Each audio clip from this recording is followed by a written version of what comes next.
Setelah kita menerima berkas pendaftaran, Siap. itu lalu, akan kita lakukan verifikasi administrasi. Oke. Verifikasi administrasi tidak cukup hanya verifikasi administrasi ada di atas meja Mhm saja, namun mhm. kan, ada beberapa syarat syarat calon maupun syarat pencalonan ya, syarat calon maupun syarat pencalonan, itu yang langsung kita mengklarifikasinya ke lembaga yang Oh, mengeluarkan di cross check ke sana iya, langsung ya, Mas? lembaga yang mengeluarkan syarat calon maupun syarat pencalonan tersebut, misalnya ijazah. Untuk meyakinkan apakah ijazah ini memang benar atau Dikeluarkan, enggak benar ya, mhm mhm. itu akan kita mengklarifikasinya di lembaga yang mengeluarkan ijazah tersebut.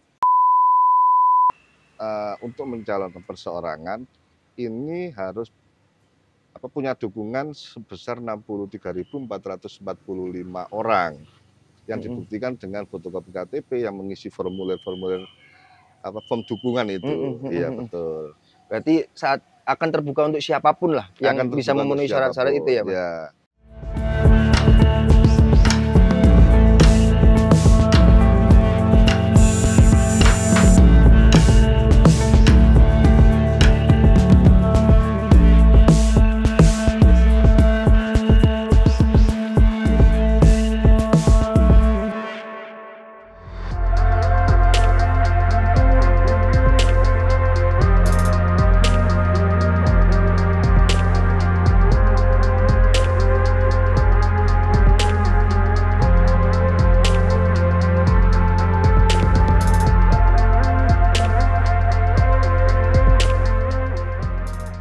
Assalamualaikum warahmatullahi wabarakatuh. Salam sejahtera bagi kita semua. Salam, Om Swastiastu, Namo Buddhaya, salam kebajikan. Jumpa lagi bersama saya Randy Niko Ramanda, jurnalis harian Surya dan Tribun Jatim Network. Bertempat di kantor KPU Kabupaten Mojokerto. Kali ini saya sudah bersama Bapak Muslim Bukhori sebagai Ketua Komisi Pemilihan Umum Kabupaten Mojokerto. Untuk tahu lebih detail mengenai persiapan apa saja yang akan dilakukan jelang Pilkada serentak 2024, langsung saja kita sapa beliau. Assalamualaikum, Mas. Waalaikumsalam Baik, warahmatullahi wabarakatuh. Alhamdulillah baik. baik. Mas, langsung saja. Saat Iya. ini tahapan apa yang sedang disiapkan oleh Komisi Pemilihan Umum Kabupaten Mojokerto? Untuk menjelang pilkada, hari Baik, ini kita sudah masuk ke tahapan rekrutmen badan ad hoc. siap. Yang mana yang pertama kita lakukan rekrutmen untuk anggota PPK Siap. yang tersebar di 18 kecamatan. Baik, Nanti yang kita butuhkan adalah ada 5 orang setiap baik. kecamatannya, sehingga sebanyak 90 orang Mhm. yang kita Ada butuhkan. berapa kecamatan untuk Kabupaten Mojokerto, Ada Mas? 18 18 kecamatan, kecamatan ya. iya. Saat ini nantinya itu dari 18 itu per 5 per 1 daerah ada 5 orang ya, Mas, ya? Ada 5 orang setiap kecamatan. Baik, itu nanti sampai kapan, Mas, untuk prosesnya? Insya Allah Seminggu? nanti untuk anggota PPK akan ada pelantikan itu sekitar tanggal 16 Oh gitu, Mei. Ya, begitu. Baik, kalau kita melihat bahwa, proses perekrutan ini kan penting, mengingat betul bahwa betul. Kabupaten Mojokerto pernah punya sejarah kelam bahwa pernah jadi daerah merah juga zona merah untuk pemilu. Nah, mungkin ke depannya, tahapan ini akan jadi poin penting atau prioritas atau tidak, Mas? Ya memang awal saya menjadi anggota KPU, itu Mhm, rapat pertama kita lakukan di Bali ya mhm waktu itu, mhm mhm, rakor skala nasional yang siap, menjadi pemateri langsung waktu itu Mendagri. mhm, Untuk Mojokerto itu zonanya masuk zona merah, baik, artinya indeks kerawanan pemilunya sangat tinggi, tinggi. Ya dikarenakan memang ada sejarah eh, Pilkada 2010, Pilkada mhm 2015 mhm, ini memang agak rame, baik, sehingga mungkin sejarah itu yang akan menjadikan, yang akhirnya menjadikan Mojokerto ini termasuk indeks kerawanannya sangat tinggi, baik, yang warnakan diarsir merah itu. betul betul. Ya, alhamdulillah kemarin kita melaksanakan 2020 kita melaksanakan pilkada itu ya Mhm, aman-aman saja, kondusif ya, Mas, ya? sangat kondusif hingga pada akhirnya sangat hijau. Mhm mhm mhm. Ya, itu yang kita harapkan Wow bersama. wow wow. Angka partisipatif waktu Pileg dan Pilpres kemarin berapa, Mas? Untuk Waktu 2020 ya? Iya, Dan 2024 kemarin. Pilkada 2020 kemarin angka partisipasi masyarakat alhamdulillah juga sangat tinggi, Siap. sekitar 78%, Mhm mhm. itu sudah melampaui apa yang ditargetkan oleh nasional, Mhm yang mhm. mana nasional menargetkan se sebesar 77%. Baik baik baik. Iya. Pileg kemarin 2024 juga hampir menyentuh angka 90% lah Wow, kira-kira. fantastis ya, kenaikan berapa? Sangat tinggi, 10% ya, Mas, ya? sangat tinggi, sangat Heeh, tinggi. kira-kira faktornya apa, Mas Muslim? Ada banyak upaya ya yang Siap kita lakukan, ya kita sosialisasi itu hampir setiap hari, yang kita siap. sasar adalah segmen-segmen, ada segmen perempuan, Mhm, ada segmen apa, yang ada di sekolah-sekolah itu, baik. ya itu yang menjadi upaya kita. Mhm mhm mhm. Ya memang kita itu yang kemarin untuk sosialisasi mencoba menyentuh seluruh lapisan masyarakat yang ada di Masyaallah. Kabupaten Mojokerto. Mhm mhm. Selain itu kita juga menggunakan metode ledang, Mhm. yang mana kita punya kendaraan ledang yang hampir setiap hari kita kelilingkan Oh, pakai mikrofon itu Mojokerto, ya, Mas? pakai Oke, mikrofon baik baik untuk baik. ajakan kepada masyarakat hadir ke TPS pada saat hari H pemilu yaitu 14 Februari kemarin. Baik, kalau berkaca di pelaksanaan Pilpres dan Pileg kemarin, mungkin apa saja sih yang menjadi evaluasi Mas Muslim untuk digunakan nantinya dalam pilkada serentak di 2024 mendatang ini? Iya, yang selalu menjadi kendala itu adalah aplikasi Mhm, Sirekap, yang mana memang aplikasi itu sangat bagus mhm sebenarnya. mhm mhm. Soalnya aplikasi itu kan digunakan untuk sarana publikasi kepada masyarakat agar Siap, masyarakat lebih awal mengetahui apa hasil perolehan-perolehan itu. baik. Namun ya apa, waktu ketika hari H itu Mhm. pasti ini apa agak ngadat gitu loh Oh, iya iya aplikasinya, iya, sehingga ada kita juga error gitu ya? apa masih kesulitan Ya, untuk memberikan informasi kepada masyarakat secara luas. Ya ingin kita kan masyarakat semuanya sudah tahu mhm mhm. hasilnya lebih awal, yang sebagai peserta, sebagai pemilih juga agar lebih mengerti lebih awal, Mhm. menang tak kalah, Iya, sopo sing tak pilih dan siap sebagainya siap itu siap. kan yang ini, harapannya itu. Kalau kalau kita ngomong Sirekap itu kan berarti ada input data ya, Mas, ya. Nah, itu Iya, kan tentu prosesnya bertahap, berjenjang dari desa, dari TPS, desa kemudian naik naik naik. Nah, mungkin untuk mengantisipasi titik-titik kerawanan itu apa yang dilakukan oleh KPU Kabupaten Mojokerto? untuk menggunakan aplikasi Sirekap ini kan memang sebenarnya sangat mudah. Siap, Sirekap itu ada Sirekap mobile, ada Sirekap web. betul. Yang mana Sirekap mobile itu yang digunakan oleh anggota KPPS, yang Nggih, mana form C hasil besar ya, itu difoto menggunakan aplikasi tersebut, siap. yang nantinya hasil foto itu mengkonversi Oke, menjadi angka hingga sampai di kecamatan rekapitulasi kita menggunakan aplikasi Sirekap web. baik. Itu nanti ya enak, apa, melalui web info pemilu itu Mhm, masyarakat sudah bisa tahu, mhm mhm ini mendapat berapa dan sebagainya. mhm. Harapannya seperti itu, sangat bagus Jadi masyarakat aplikasinya. langsung bisa mengecek datanya itu ya, Mas? Betul betul Baik baik baik. betul.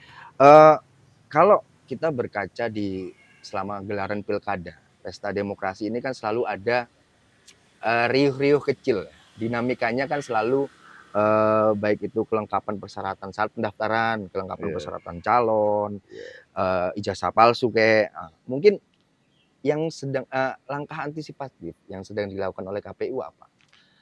Yang kemarin kita lakukan saja waktu Pilkada 2020, Mhm, setelah kita menerima berkas pendaftaran, siap, itu lalu, akan kita lakukan verifikasi administrasi. oke, Verifikasi administrasi tidak cukup hanya verifikasi administrasi ada di atas meja mhm saja, namun mhm. kan, ada beberapa syarat syarat calon maupun syarat calon maupun syarat pencalonan, itu yang langsung kita mengklarifikasinya ke lembaga yang Oh, mengeluarkan di cross check ke sana iya, langsung ya, Mas? lembaga yang mengeluarkan syarat calon maupun syarat pencalonan tersebut, misalnya ijazah.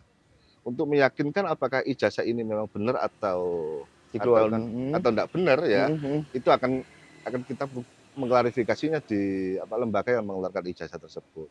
yang kemarin sudah kita lakukan mengklarifikasi ke Mhm mhm sejumlah sekolahan, mhm. yang universitas maupun hingga sampai kedutaan besar kemarin. Soalnya Mhm. kemarin ada satu calon yang alumni luar negeri. Siap siap siap siap. Ya, Untuk yang pilkada lalu ya? di pilkada lalu. Kalau kalau di perhelatan, pilkada serentak kan, kalau selama kita ngomong partai kan selalu ada ya, dinamikanya selalu ada. Kalau saya pribadi pengen bahas mengenai perseorangan, independen, Iya, kansnya kayak gimana sih Mas untuk Kabupaten Mojokerto? iya.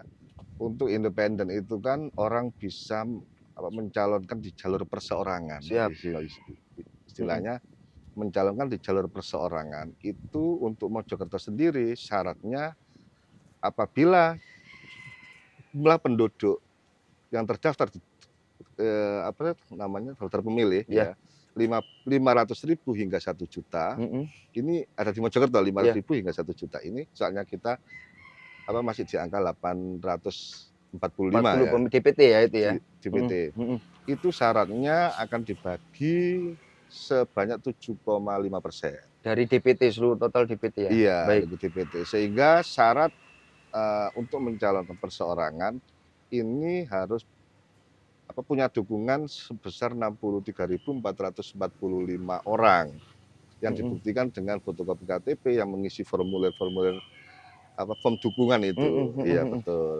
Berarti akan terbuka untuk siapapun lah yang akan bisa terbuka untuk memenuhi syarat-syarat itu siapapun. ya, Mas? Ya, syarat itu harus menginput atau mengisinya melalui aplikasi Silonkada ya. Silonkada ya? Mhm.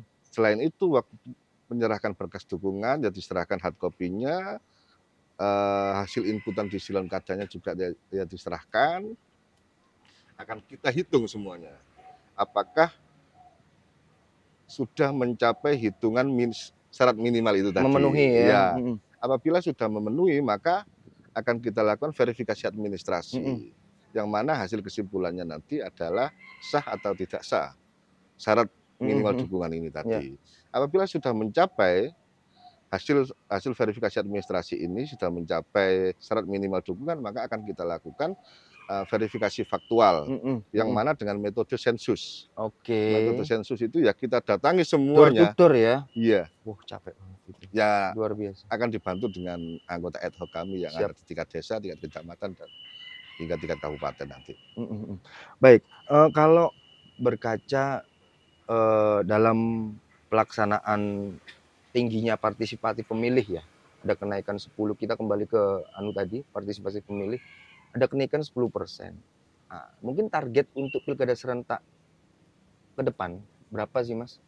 Dan apa Ya, sih kiat-kiatnya yang akan dilakukan? Tentu ada selain si ladeng, apa tadi si ledeng? ledang ledang. Ledang tadi kan ada kiat-kiat khusus. Ya memang ukuran untuk naiknya angka partisipasi masyarakat antara pemilu dan pilkada itu kan mesti berbeda. Siap Mesti berbeda. Acuan kita nanti itu ada pilkada 2020, siap.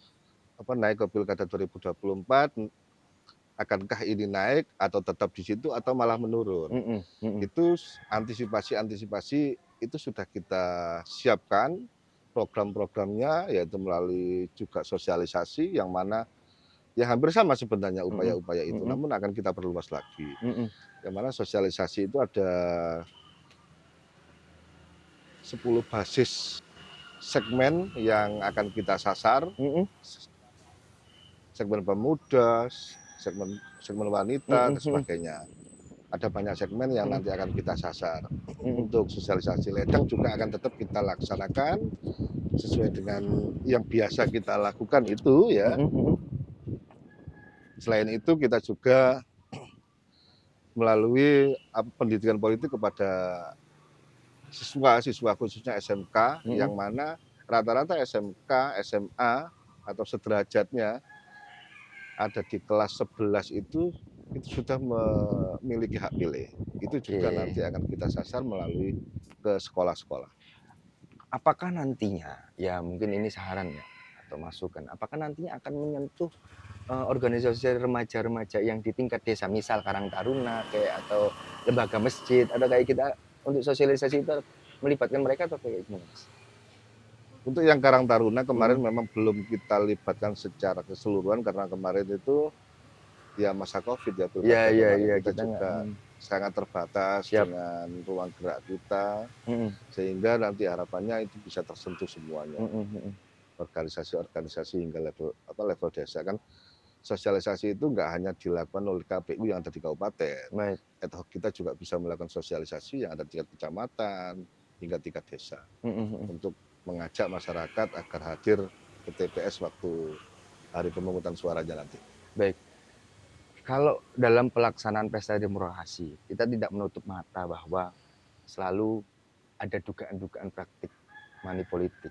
Nah, mungkin apa saja sih yang diantisipasi oleh pihak KPU supaya itu nggak terjadi di perhelatan ke depan gitu, Mas? Ya. Antisipasi kita ya melalui sosialisasi, melalui pendidikan politik, itu yang kita apa, selalu kita sampaikan kepada masyarakat. Ancaman pidananya itu yang Mhm. selalu kita sampaikan kepada masyarakat bahwasanya ya istilahnya bahasa orang Jawa itu gak korup Kak dengan Korum. resikonya, Iya, iya, iya, gak iya. korup dengan resikonya Iya, sama yang diterima, heeh, eman-eman gitu. Ya heeh. itu selalu kita sampaikan kepada masyarakat. Ya alhamdulillah hingga hari ini ya untuk pilkada saya kurang tahu ya Iya. apakah di bawah sana ada money politik atau tidak, tapi hari ini menurut saya ya nggak ada lah, wong memang nggak ada yang ketangkep sama Bawaslu. Iya, iya, iya, iya. Aman ya, Mas, ya? Baik, Bang Muslim, ini kan masuk sesi terakhir. Saya beri waktu 1 menit untuk memberikan sosialisasi atau saran atau imbauan ke calon-calon pemilih untuk pelaksanaan pilkada serentak. Monggo silakan, Mas. Ya, Assalamualaikum warahmatullahi wabarakatuh. Saya Muslim Bukhari, Ketua KPU Kabupaten Mojokerto, mengajak seluruh warga masyarakat Kabupaten Mojokerto untuk menggunakan hak pilihnya hadir ke TPS hari Rabu 27 November 2024 untuk menggunakan hak suaranya Siap. untuk memilih bupati, wakil bupati, serta gubernur dan wakil gubernur nantinya. Baik. Itu yang harapan saya, soalnya salah satu indikator suksesnya pemilu, suksesnya pilkada Siap. adalah angka partisipasi masyarakat yang sangat tinggi. Mhm. Itu Mas. Baik. Baik Tribuners, itu tadi bincang santai saya dengan Ketua KPU Kabupaten Mojokerto, Bapak Muslim Bukhari. Semoga bisa bermanfaat untuk kita semua dan bisa diambil hikmahnya. Sekian dari saya, Randy Nukoramanda, pamit. Assalamualaikum warahmatullahi wabarakatuh. Assalamualaikum warahmatullahi wabarakatuh. Terima kasih, Mas. Mas.